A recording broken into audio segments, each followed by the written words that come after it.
12व्या शतकात महाराष्ट्र संपला होता, काहीच राहिलं नव्हतं. 12व्या शतकातच महाराष्ट्राचं वलय सगळ्यात फार सुंदर होतं.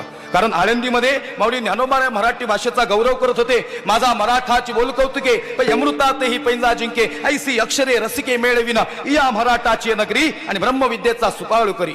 खऱ्या अर्थानं महाराष्ट्र हा 12व्या शतकात वैभवशाली दिसत होता. पाना फुलांना बहर आला होता. सनई चौघडे वाजत होते. तुळशी वृंदावन बहरलेलं दिसत होतं. घरासमोर तुळशी होती, भगवा दिसत होता आणि चहूबाजूने महाराष्ट्र वैभवशाली दिसत होता, गौरवशाली दिसत होता.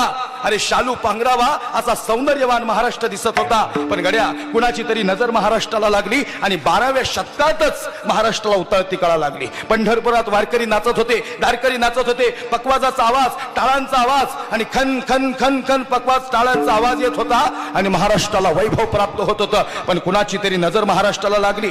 घरासमोर सडासमोर जण रांगोळी होती आणि हे सगळं सुंदर चाललेलं कार्य कुणाची